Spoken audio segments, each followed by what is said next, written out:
Hello, I'm Jim Halfpenny, and I welcome you to A Gathering of Naturalists.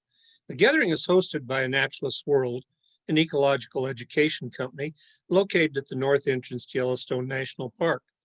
Our company sponsors educational programs and research in the greater Yellowstone ecosystem. We also host this free lecture series, A Gathering of Naturalists, which highlights the knowledge and expertise of those who live, study, and love the ecosystem. Now, please join us for our program. It gives me great pleasure to introduce Taylor Rabe. Taylor has been here 5 years, 9 winter studies on the wolves, and is out there nearly daily interpreting wolves and interacting with the public. Welcome everyone. It's a pleasure to see people I recognize. Good to see familiar faces and some new ones as well. I'm going to be discussing Yellowstone wolves and kind of our research and observations over the last 30 years. So my name is Taylor Rabe. I'm a biological science technician for the Yellowstone Wolf Project. And I've been full-time now for the park for about 2.5 years. Prior to this, I worked as a naturalist for Yellowstone Wolf Tracker, which is really what got me interested in wolves to begin with. I do have a zoology degree from Ohio State, and I graduated in 2018, and I've really been studying wolves ever since. So obviously my work is done in Yellowstone National Park, which is at the core of the greater Yellowstone ecosystem. The GYE is a 20 million acre expanse made up of public and private lands, and it is a renowned mecca for native wildlife and plants, and one of the greatest areas for geothermal activity on the planet. It also happens to be the most reliable place in the entire world to see wild wolves. Something I always like to start my presentation off with, something we all know and love. So people are really attracted to the big sexy megafauna, grizzly bears, mountain lions, wolves, but not without pushback. Wolves have become a big reason for someone's visit to Yellowstone National Park over the last 30 years, and they've become loved by people from all over the world. Dogs are something we all of us most know and love. And they're just big or small domesticated wolves. Just like our dogs, wolves like to roll around in smelly things. This is a fresh grizzly bear poo. Because people see their dogs and wolves, it makes them so likable and it helps people relate to them. They're extremely social and charismatic. They often like to itch a good scratch, just like our dogs.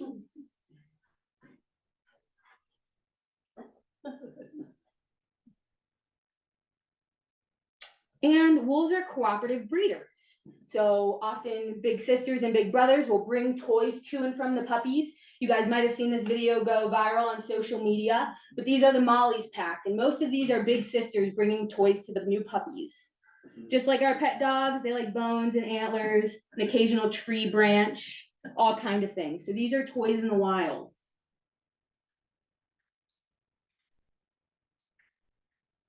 That's my personal favorite. And they even like to pester big brothers and big sisters. So these are some puppies from the Shrimp Lake pack messing with one of their older brothers.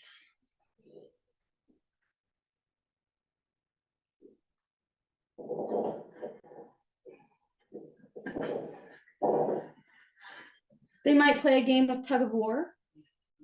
These are some Lupin Creek puppies. They killed a bighorn sheep and proceeded to play with this tiny piece of fur for about 3 months.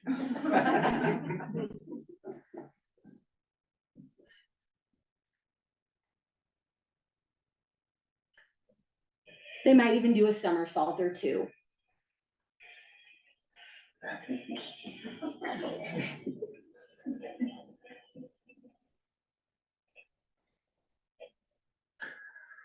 And they'll even play leapfrog.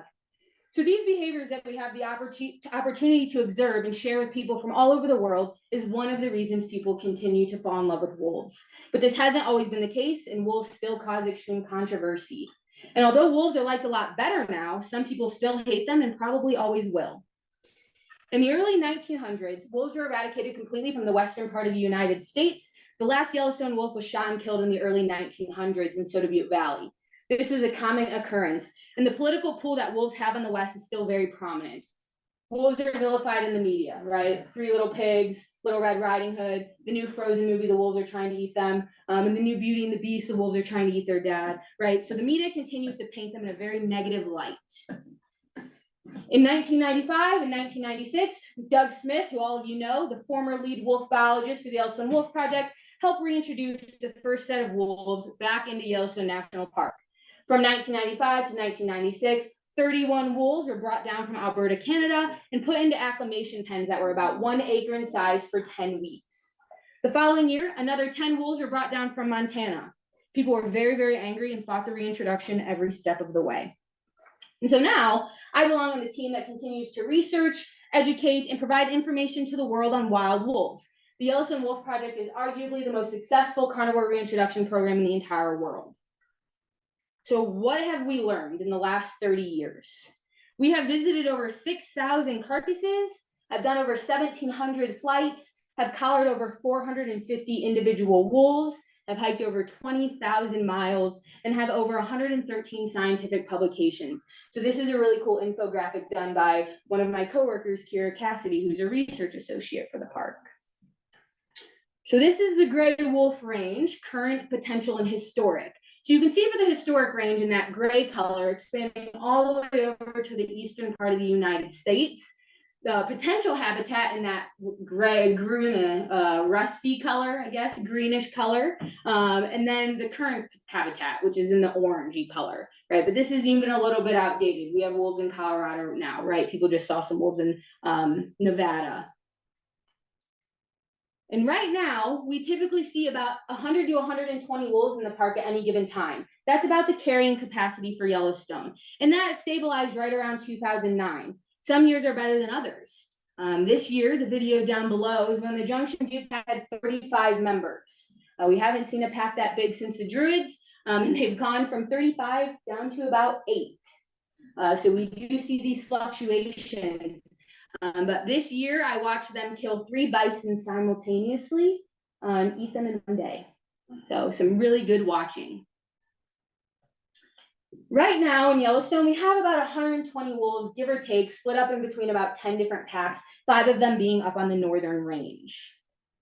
This is a pack map.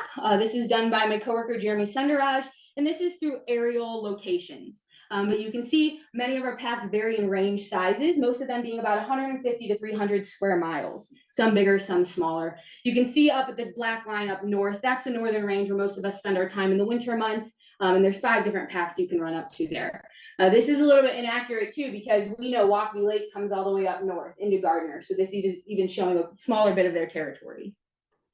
This is a siteability map, the black line being the northern range. And anywhere that you see an orangey yellow color is the likelihood that you'll see wolves.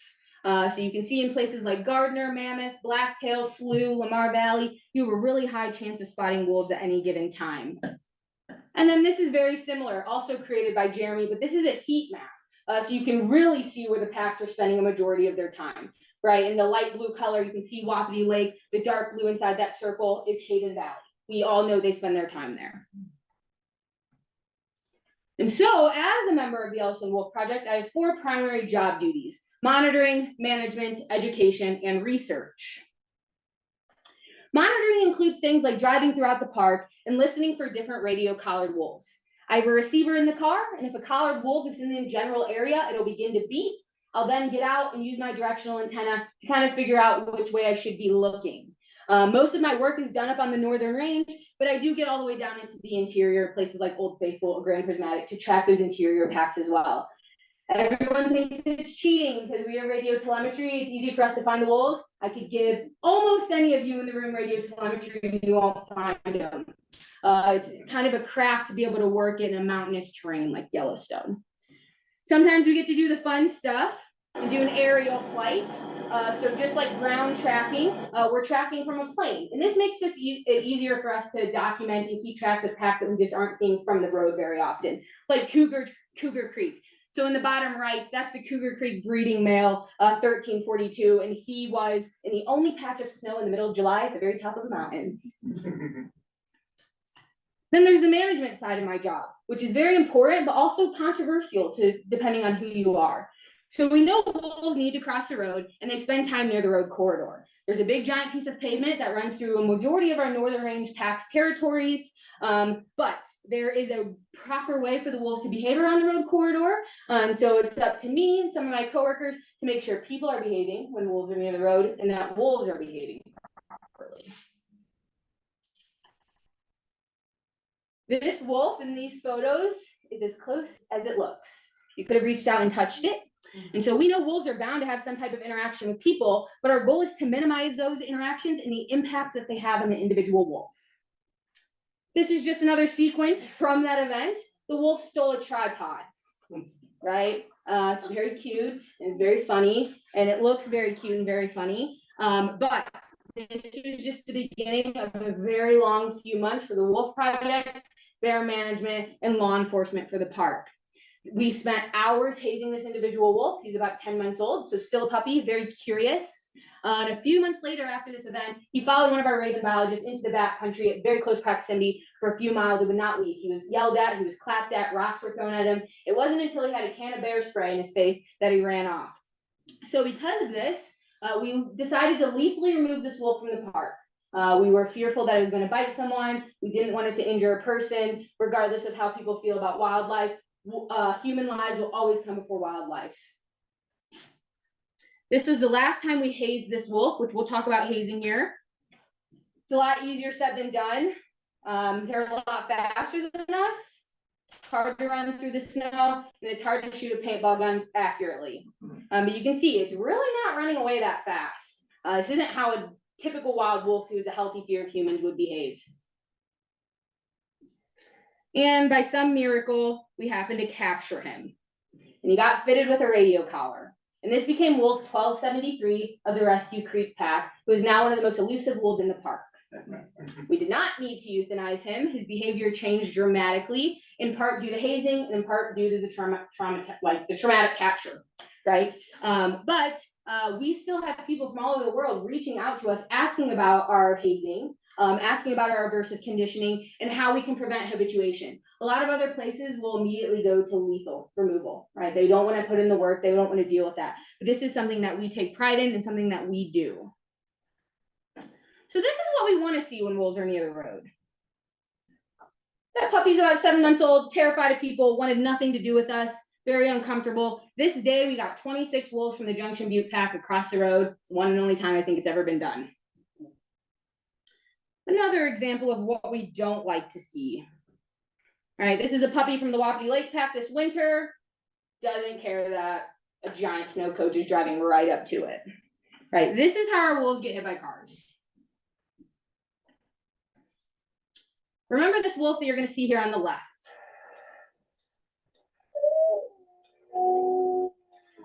This is 1265 from the Wapiti Lake Pack. She was the most photographed wolf in the park at this time. People knew they could get portrait shots of her. We would see her walking down the middle of the road with a line of cars behind her for 10 miles. This is a video someone took out of the side of their car door. Here's some okay behavior and not so okay behavior. Some of the wolves go quick, most of the adults. You can see we have a linger in the road there. She's still pretty bad.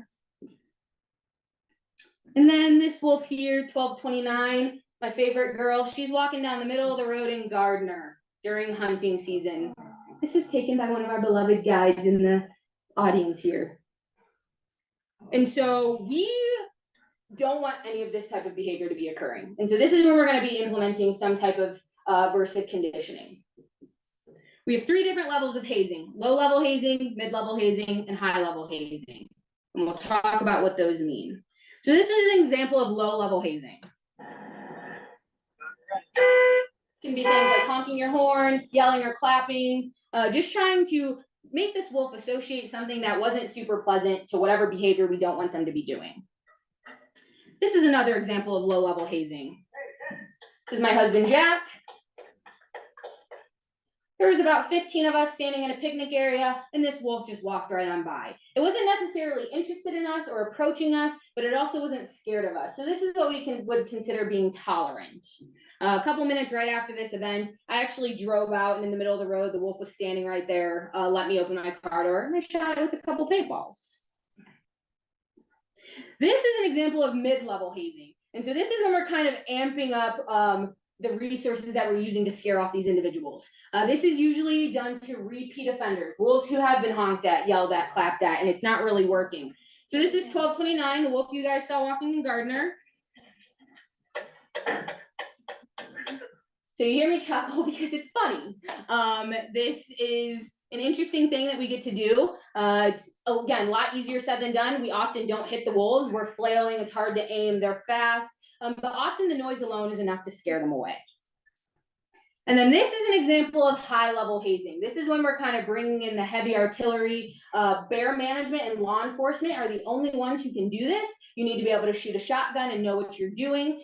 We might use bean bags, rubber bullets, or firecracker shells. So this is actually a black bear, but it's the same principle with grizzly bears or wolves. And this is kind of the last step before deciding what's going to be done with the individual. Is it going to need to be lethally removed or whatever it may be? So this is Travis, one of our guys from Bear Management. Hey. You see the bear in the top right? Hey. Hit it with a bean bag. Yep. Yep. A couple rounds of firecrackers just to reinforce this negative consequence. Hey. So often when our wolves are needing to be hazed, is due to human presence, right? They're just too accustomed to humans on the landscape. And repetition is so important for our hazing efforts, and making sure that we're hazing during teachable moments. That's when it's super effective. The reason we haze is because we don't want to see things like this. So these are 2 wolf puppies from the Junction Butte Pack in 2019. It's hard enough to hit 1 wolf with your vehicle, let alone 2. Right, these wolves are playing in the middle of the road. Obviously, weren't scared when a truck was coming at least 45 miles per hour, and they were both struck and killed. It's actually a hit and run. So we do see things like that, and they should have no business playing in the road, especially when cars are coming. So they just weren't fearful of the road corridor or vehicles. This event is probably the most horrific thing I've experienced to date. Remember that wolf 1265 who was howling in the middle of the road? This is her. I got a Facebook message at 3 a.m. that said, from a stranger that said, I saw a wolf get hit by a car. I didn't even need to ask details to know that it was this individual. Her collar shifted into mortality. When a collar shifts into mortality, that means they haven't moved for 12 hours or more. So my coworker Jeremy and I, we had to drive towards the west entrance. We had some other things to do. So we heard her on mortality. We went and did what we did. We came back, we could see the blood in the road where she had been hit by a car, and we start hiking to track her out with our directional antenna. When we tracked her out, this is what we found. She was not dead. And so then we have the tough decision of what the heck do we do, right? So we called Doug Smith and he says, get her up. If a wolf has 1 broken leg, they can survive that. We've seen it. So we're poking her, trying to get her up. She's not moving. She's not being aggressive towards us. But we then made the decision to euthanize her. She was suffering. But you never know if it's the right decision until you've made it. So we euthanized her. We did a necropsy on her, which is an animal autopsy. She had multiple shattered legs. She would have never survived it. And so this is why I make habituation such a big thing in my talk, because I feel super passionately about it, because I have to see these things and I have to deal with these things. And if I can mitigate those human-wolf interactions, I will. But it's not all sad. Education, another aspect of my job, probably the most important part of my position. And that's just because wolves are controversial. We know this, but we know it's also important to educate all types of people, regardless of opinions on how they feel about wolves, about why they're beneficial to the landscape and important to the ecosystem. I interact with thousands of people every single year. Last summer alone, I interacted with my coworker Jeremy with about 14,000 visitors. And there's no better feeling than getting to show someone their first wild wolf. It's probably my favorite part of the job. And then we get into the research. This is kind of the bread and butter of the Yellowstone Wolf Project. We do something called winter study in early and late winter. And early winter is November 15th to December 15th, late winter being the entire month of March. So we just finished our late winter season. But this is our critical wolf research time period in the park. And the reason we're doing winter study is to detect kill rates. So what are they feeding on? How often? Is there a reason they're selecting for the specific type of individual that they're going after? There's observation crew, which is what I'm a part of. I've done 9 observation study periods so far, and we follow a specific path for 30 days straight from dawn until dusk, recording all types of behaviors. So some days it's negative 20 degrees. We're up 2 miles up on top of a butte, and we're looking into a snowstorm where we can't see anything, but we have to sit there regardless. In March, it's about 15 hours a day. But we're recording sleeping, hunting, feeding, playing, traveling, whatever it may be. And this is also when we're interacting a ton with the public. We might go to carcasses if we can. We'll fill out a ton of paperwork. And then sometimes, we're mostly viewing our wolves from the road corridor, but we might be walking a few miles to hopefully get a glimpse of one of them throughout the day. During early winter study, we get to do our first round of helicopter capture to fit our wolves with radio collars. If we're lucky, the ground crew does get to hike in and help out with some of those processing. We might weigh our wolves. A lot easier said than done. This is about 130 pounds of dead weight. We'll get them fitted with radio collars. We're going to take different swabs. We'll take a fecal swab, an ocular swab, a nasal swab. We might measure their teeth. All right, this is the breeding female from the Cougar Creek pack this past February or January now. You can see she's missing her upper left canine. So she's about 8 years old, and she's been through a lot of things. And when we capture a wolf, it might be the only time we capture them in their lifetime. So it's really important for us to document all types of things. We try to collar about 30% of our wolf population. And for me, it's really exciting to be on wolf capture because I can recognize these individuals from 5 miles away. And so to be able to see them up close and personal and really get a feel of what they're looking like, how they're moving, how they're feeling, it's just really exciting. And it only makes sense to discuss the cluster crew after capture. We use the radio collars for clusters. So the cluster crew is in charge of hiking out to all of the different cluster sites, and they are hardcore, hiking hundreds of miles in just a 30-day period. There is no amount of money you could pay me to do this. This is an example of a GPS cluster. You can see all of these points for one of our collared wolves, 1341 from the Junction Butte pack. And so clusters are when 2 or more points are in a certain area within 100 meters of each other for more than an hour at a time. Why would wolves be in an area for a long period of time? What are they doing? Sleeping or feeding, exactly. So if you're on the cluster crew, you're going to be hiking into every single cluster to determine is it a kill site or it is a bed site. I would say 88% of the time it's a bed site. You just skied 20 miles in to look at some wolf beds in the snow, right? But if you're on cluster crew and you're hiking to these different kill sites, you're going to be taking samples. So this might be what a kill site looks like. These are 4 different sites. One of them in the bottom right looks like a bomb went off. There's not much left. But then in the upper right, you can see it's pretty articulated. This is more characteristic of a scavenge. But if they want to know if the animal is healthy or not, what are they going to take from one of these kill sites? Bone marrow. Yep. So we're going to take a sample of bone marrow from the femur. If we want to know the age of the animal that they killed, what are we taking? Teeth. Yep. We're going to pull an incisor. The teeth have rings on it like a tree, and that will help us tell age when we send it off to the lab. And for elk, we're going to take the metatarsus, which is the back foot bone and the last bone to develop in utero. And that will tell us if there's a reason why these wolves selected for this specific individual. Another way that we can determine age from carcasses is through looking at the lower mandible, the lower jawbone. If you were to look at the picture in the upper left, would you think that elk is old or young? Why? No teeth. No teeth, yeah, exactly. Her molars are super worn down. She doesn't really have much going on for her. But if you look down in the bottom right, that's an elk calf. The teeth are super healthy, right? They look great. This is an example of what our bone marrow might look like. So in the early summer and early winter, the condition of the animals they're killing is usually going to be pretty good. And that's because the ungulates have just been indulging in a ton of green grass, getting a lot of good vegetation and getting fat and healthy to prepare for the harsh winter. So the marrow might look like what you see on the left, a whitish pink color, maybe that thick peanut buttery consistency. But in the late winter and spring, the body condition is much worse, which you can see in the middle. And that's due to a lack of food. For males, it might be due to exerting a ton of energy for the rut or carrying around big antlers. And then just calves, they're going to be in poorer condition just because it's harder for them to move around the landscape efficiently, especially if there's a lot of snow, and they just have less fat storage. So this is my finger on the right. This cow was about 22 years old, and that's how her bone marrow works. So it's going to be like a melted gummy bear, strawberry jelly type consistency, kind of gross.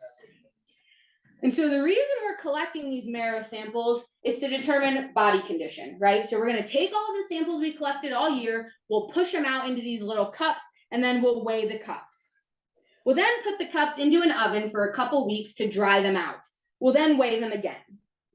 And the difference in weight is going to tell us the percentage of fat content that was in the marrow. And that will tell us whether or not what they're selecting for is healthy. Despite wolves being predators and hunting ungulates, it's very, very difficult for them to kill things. They're only successful about 10% of the time. So this happened to be one of our collared elk being attacked by one of our collared wolves. You can see she's being kicked the entire time by something that's about 6 times her size. And so I spare you in this. They don't kill her in this video, but they did kill her.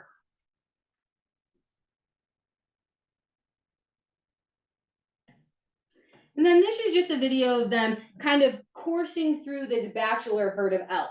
They're selecting for a specific one that they might want to go for. You can see they're being stomped at, kicked at, trying to be horned.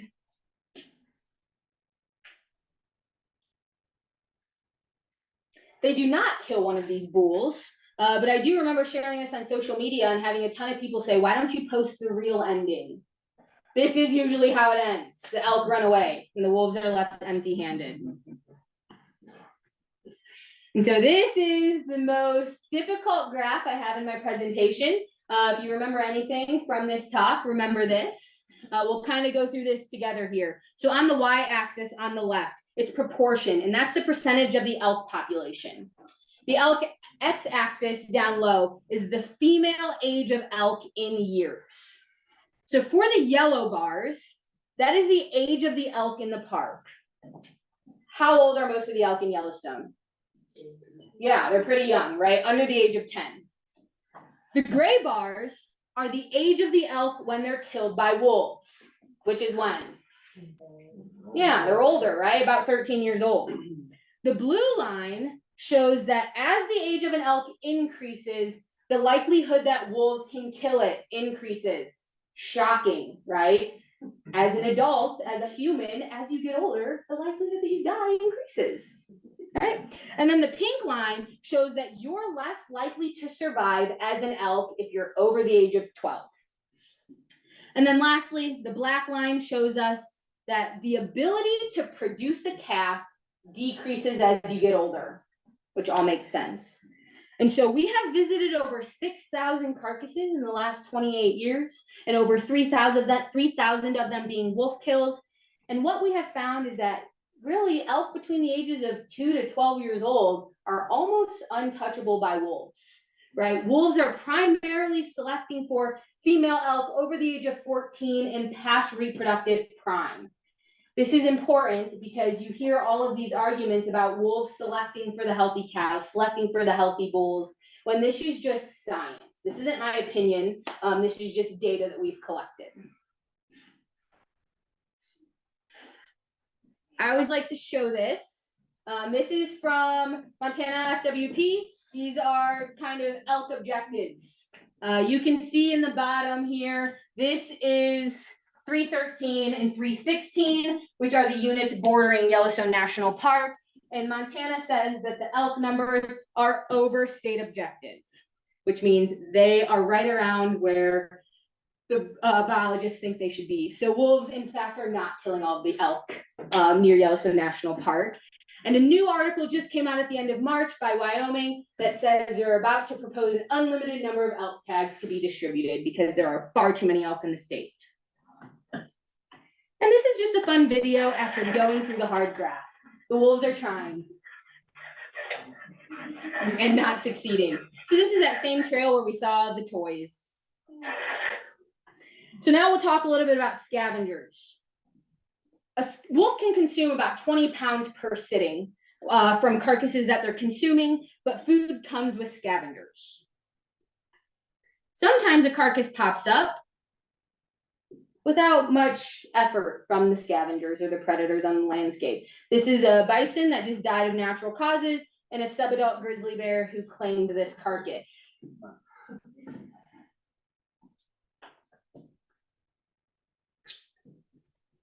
Wolves do often share carcasses with scavengers. So this is that same kill a few days later. You can see the amount of ravens that have come in. The bear is still there, but now we add wolves into the mix here. Wolves and ravens kind of have a symbiotic relationship. So where you see one, you often see the other. Sharing carcasses with apex predators can be dangerous, but it's awesome that we get to document these types of interactions. So same carcass, a lot more bears, a lot more wolves. And if you watch this gray yearling here on the left, he wants to chase one of the subadult grizzly bears. The bear probably weighs a good 200 more pounds than him. And then the bear kind of realizes, like, wait, why are you chasing me? I can chase you. Right, so it is so cool that we get to document and observe these behaviors and the coexistence between our apex predators. This is my girl, 1229. She found this injured bald eagle. Like our dogs, they're quite curious about things that might be toys. This really gives you a sense of how big eagles are. She was a yearling at the time, probably only weighed about 75 pounds or so.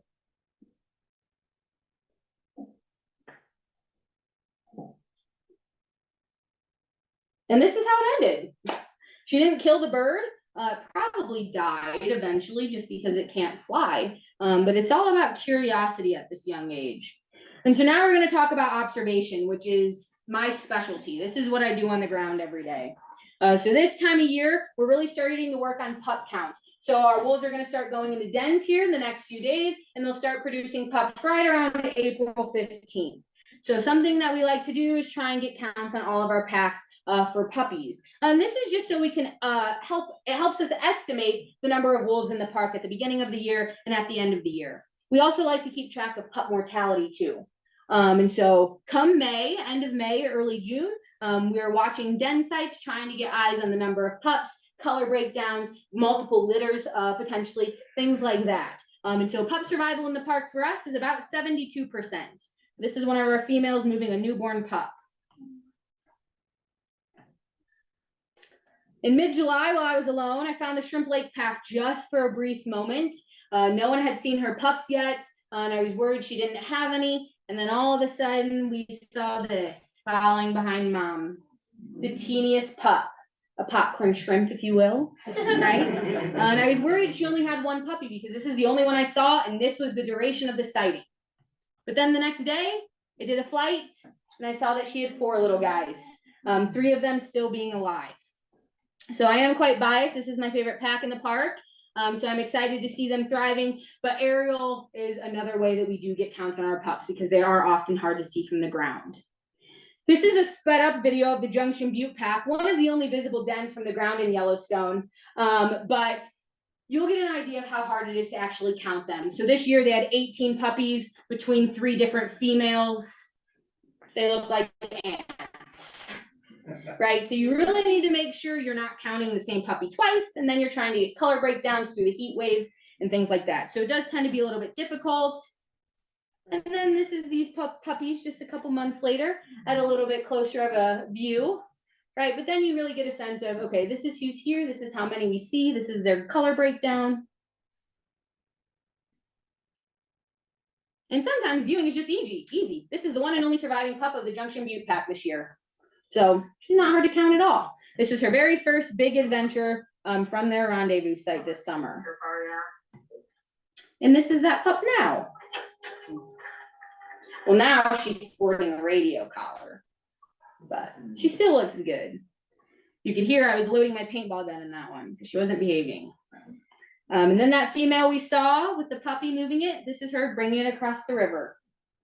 So she did this with 9 different puppies in the middle of May with 8 million visitors.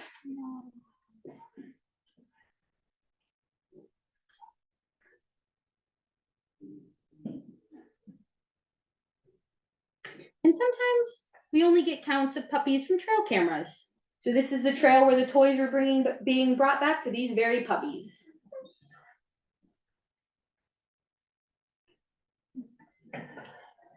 There's mom. And so after we talked about pup counts and determining overall pack size for each pack that we have in the park at the end of the summer, we need to start to think about the importance of pack size and what it means. So imagine the pack on top runs into the pack on the bottom. Who's going to win? Why? Yeah, there's a lot more wolves. What factors do you think are important in wolf-on-wolf conflict for packs? So obviously pack size. What else is important for winning a wolf-on-wolf battle? Older wolves. Age. Yep. History. Yeah, knowledge, right? Age. And then also number of big males, right? So one of the most important factors is pack size, and that makes sense. The pack of 20 will always win against a pack of 4. But even if you have one additional wolf that you can see from the graph, the likelihood of winning increases by 80 to 90%. What do you guys think out of the 3 factors we just mentioned is the most important? Pack size, age of wolves, or big males? Big males. No. One more guess. Age of wolves. So let's think about basketball here. Say you step out onto the court with 5 players and the other team steps out onto the court with 6 players.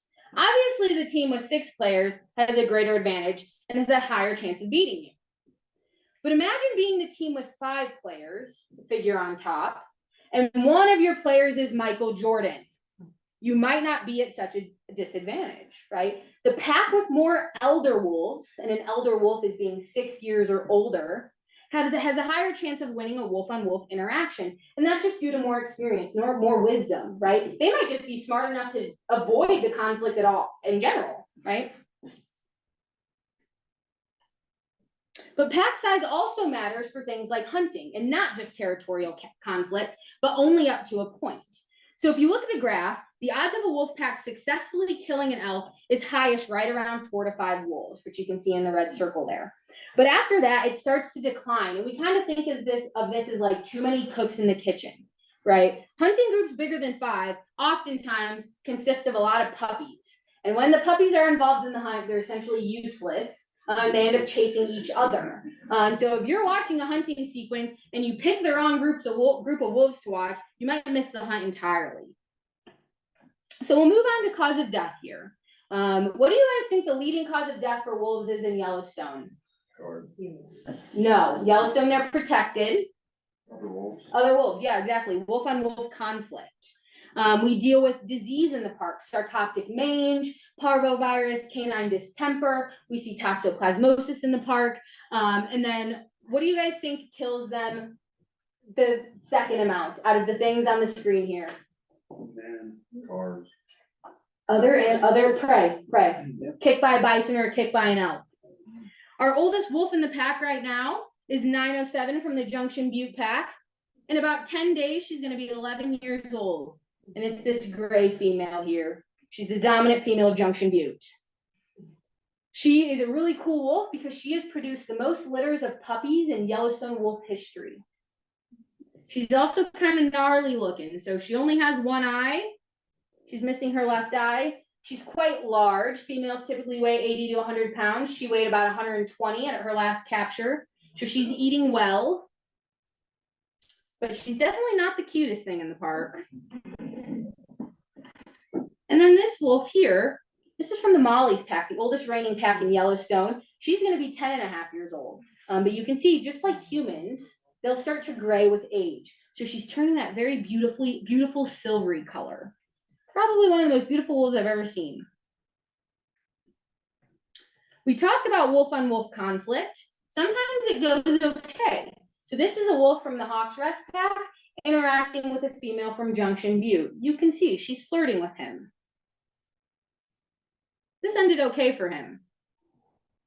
But sometimes it's not so okay. So this black male in the top right, he's an intruding wolf from the 8 Mile pack, attacking the Wapiti breeding male.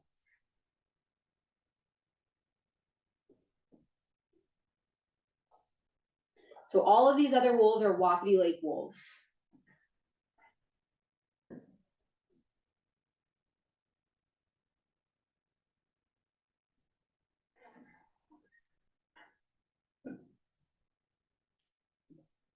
You can see he has a tucked tail, his ears are back, but he's kind of playing it cool.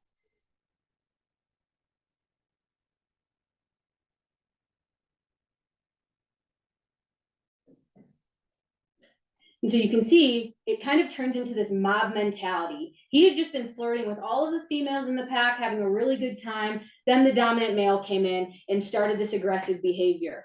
Usually something like this ends in fatality. This was a rare instance where that male who snuck into the pack actually displaced that other male, and he is now the dominant male of Wapiti Lake 3 years later. Sorry, I usually like to give a heads up about this. When a wolf is killed on wolf and wolf conflict, it might just look like the wolf died. It's not going to be a super bloody scene. There's not going to be a ton of disturbance all around. It's not really until you open them up that you can kind of piece together the puzzle and figure out what happened.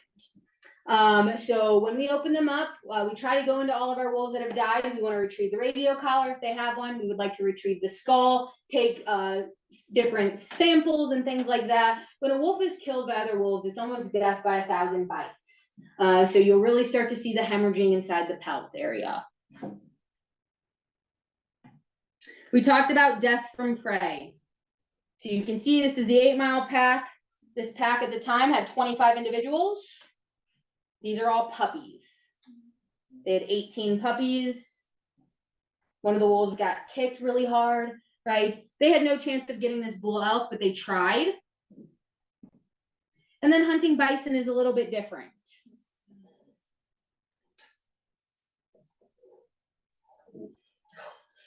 Right, some of these bison are weighing 1,200 to 2,000 pounds. These wolves, again, these are puppies, so we knew nothing really was going to come of this. But they're going to try anyways. The bison are much more successful at protecting their young just because they kind of put their calves in the middle. They stay pretty grouped together, and the wolves do have a really hard time of taking bison. Most of our packs in the park have mastered the skill of hunting bison, though. In this pack specifically, Rescue Creek, they do a very, very good job at taking them. And then sometimes the prey are just jerks. So this wolf was minding its own business. The elk didn't want it there, right? She likely had a calf or something stuffed in the willows that no one could see, but she definitely went out of her way to harass this wolf. We always get questions when people see injuries amongst all wildlife, but in particular wolves. Can't we help them? Can we capture them? Can we put them into rehabilitation centers? Can we give them medicine? Can we take them to the vet?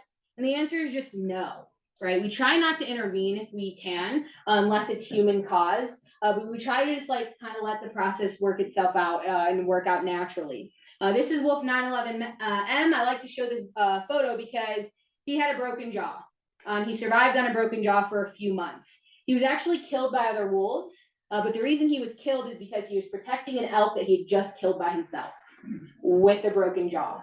So it just kind of emphasizes how resilient wolves are, and they'll bounce back. I've seen wolves with broken legs a couple months later, walking like normal and keeping up with the pack. So they're pretty strong. Now we'll talk about disease, another big leading cause of death for wolves in the park. The middle photo here is an example of sarcoptic mange. It's a mite that burrows underneath the skin and makes them super itchy and they rip out their fur.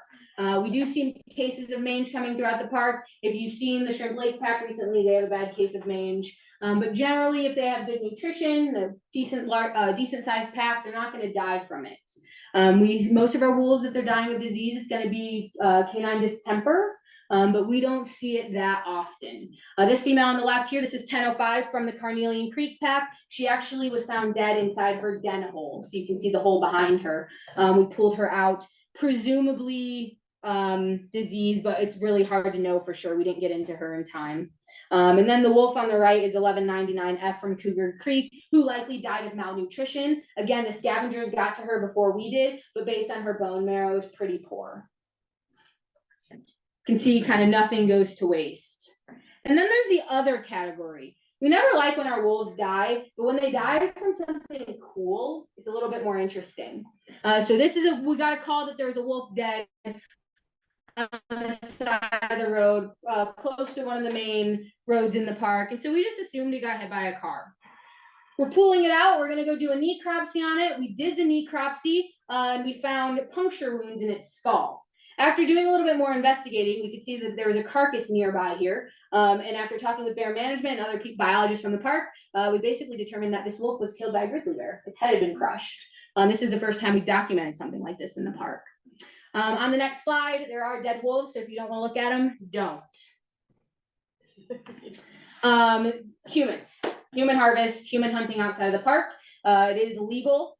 We do have a hunting season on wolves. It's 6 months long, beginning in September, ending in March. It's very inexpensive to go out and shoot wolves here in Montana, Idaho, and Wyoming. And park wolves are no exception once they step out of the invisible border surrounding Yellowstone.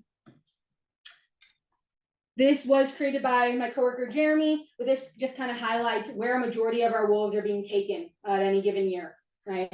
You can see a majority of them are up there in 313, 316, the areas that are bordering the northern range of Yellowstone. And this is a heat map showing that exact same thing, right? A majority of them are being taken right when they leave the park in the Gardner Basin. So I like to talk about this because we can't pretend it doesn't happen, right?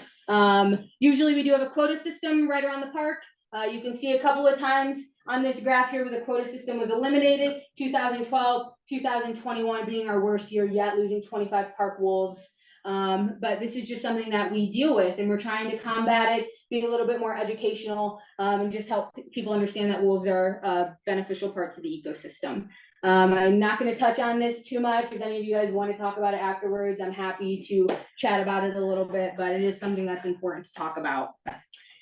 And now the fun stuff. What's new? So we just started a new bioacoustics program. We're calling it the Cry Wolf Study. And we're putting out these different ARUs, or autonomous recording units. This is what it looks like. They cost about $1,200. Each unit is out for about 34 days, so they last about a month. And this is a vocalization of the Rescue Creek Pack for the entire month of May. And out of 31 vocalization events, none of them were during 9 a.m. and 6 p.m., which is pretty interesting in the summer. This is what it looks like in a different way.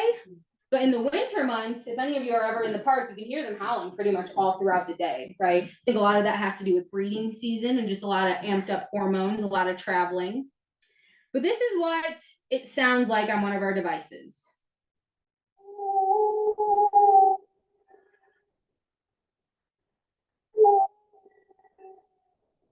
This is unedited, straight off the device.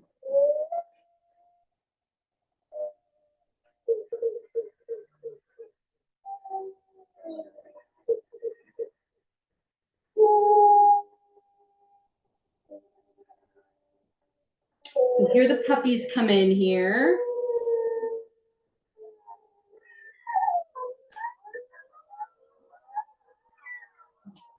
This is a chorus howl.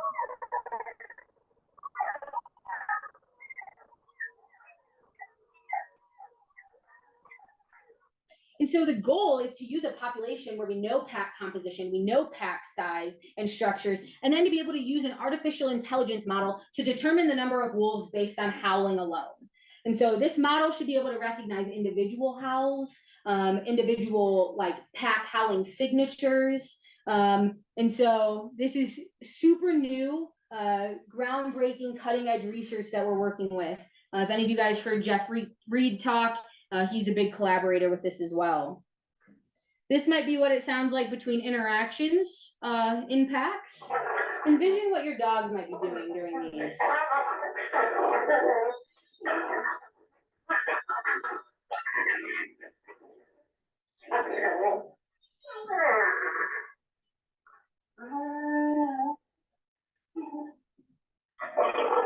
Right, you can picture dogs with mouths wide open, biting at each other, messing around.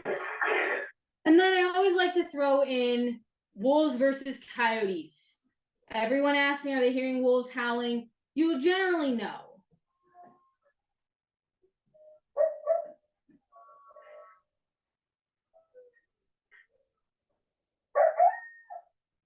Coyotes are a lot more yippy.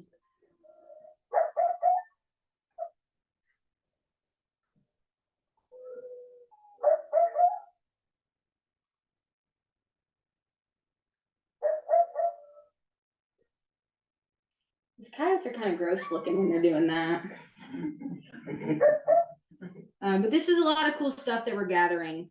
And this might be what it sounds like when a grizzly bear runs into one of our units.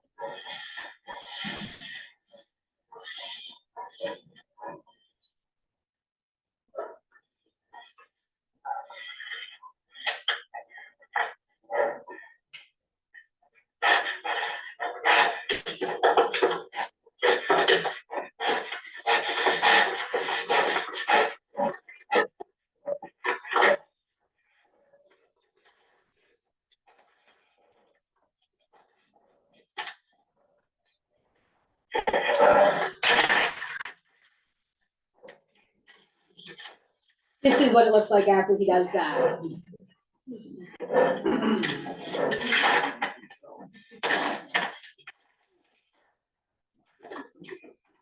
It was basically a waste of our time. But bears are not the only thing we're capturing, right? In 30 days, we got all of these different bird species.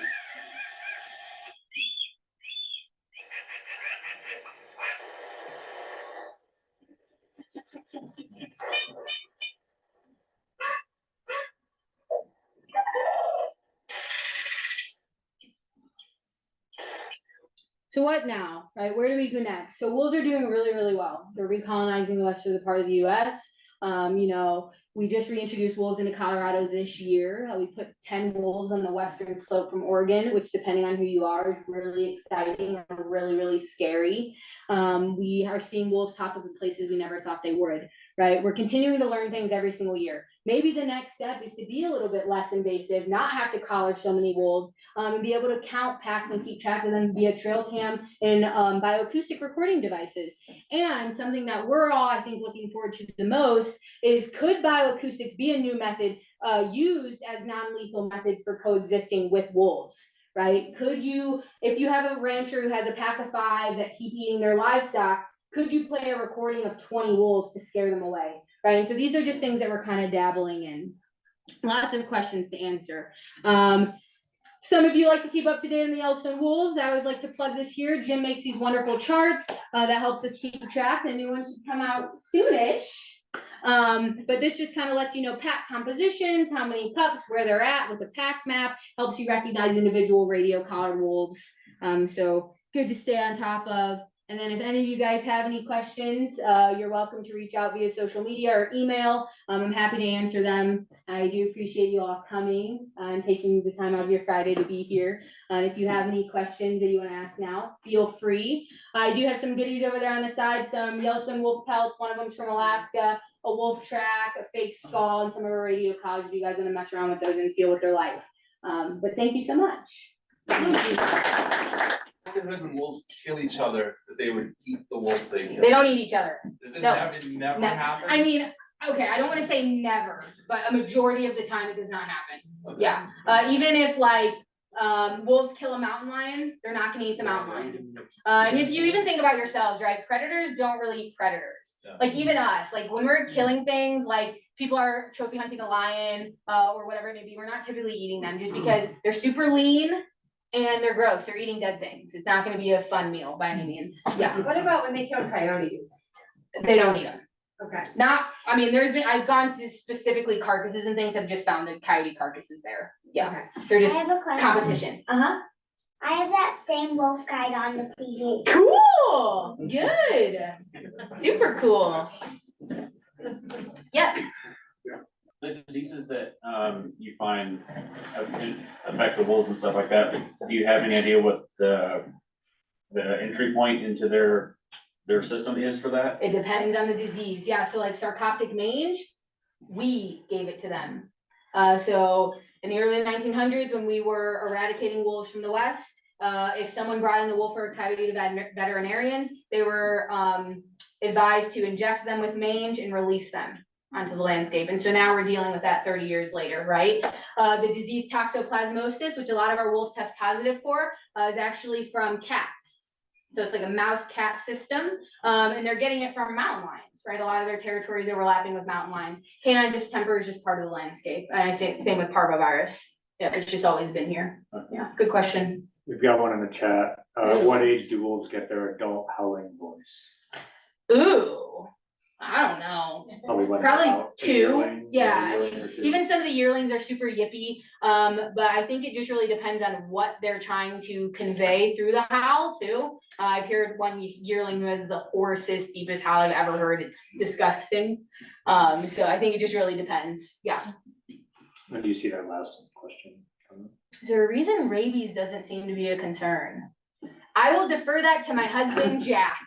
I mean, we've definitely documented rabies in the park, in bats and some other species, but we haven't documented it in any of our population, which is interesting. I mean, in most systems, I think it occurs at really low levels anyway, so it's not super surprising. How often does wolf poaching occur outside? I mean, some of you guys have probably heard there was a poaching case, that's being investigated still. I don't know anything about it.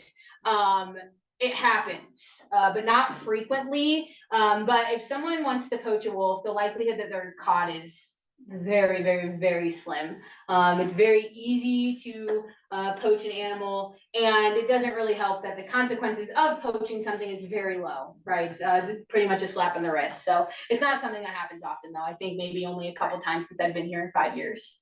1276, without a bullet or without an animal? So he's talking about 1276, a former dominant female disjunction butte pack. One day we found her and her jaw was completely dangling on by a couple of flaps of skin. There's speculation that, yeah, it was a kick by an animal. We just don't know. We spent a really long time trying to find her body. Her radio collar did not work.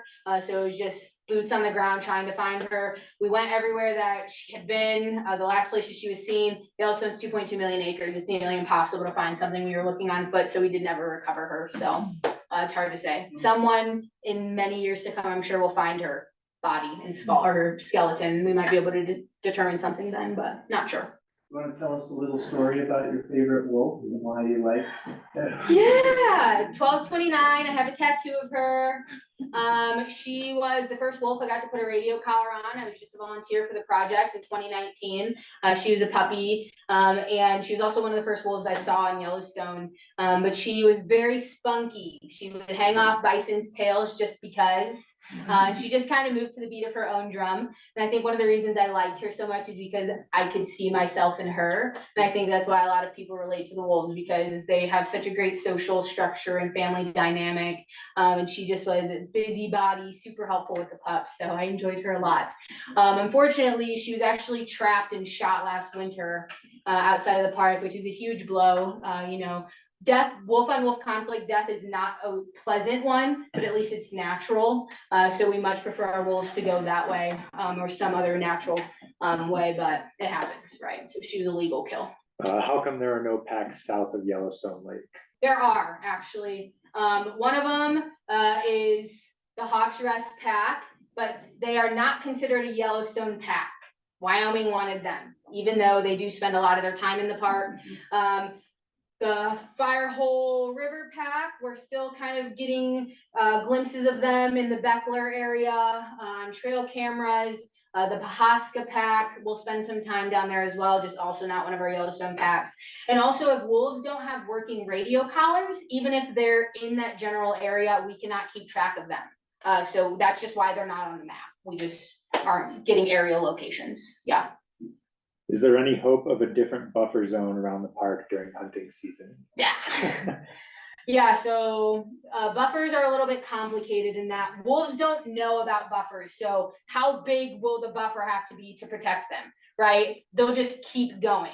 An example I like to use, the 06 female. It's horrible that she died, but she was almost 20 miles outside the park. So that would have had to been a really big buffer to protect her. And then you just kind of get into this fine line of like, what is park lands versus buffer? And yeah, I don't think that that's something that is necessarily going to be a good tool. I think education and just kind of being vocal about wolf protections and what it means. Regardless, we do have a wolf hunting season, but they have recovered very well and their populations are doing really, really well, despite people trying to kill them all. On the YouTube, our channel, Gathering the Naturalist, and one I highly recommend you go, that Taylor mentioned is Jeff Reed's one on bioacoustics. I mean, this is some really great cutting edge, new stuff on wolves. Thank you for joining us for this program. If you like the program, we have a channel on YouTube. Go to YouTube and search for Gathering a Naturalist. You may also visit our website at tracknature.com, where you'll find our books, classes, and other products. Our books are available on amazon.com. Again, thank you for joining us, and this is Jim Halfpenny. Take care, my friends.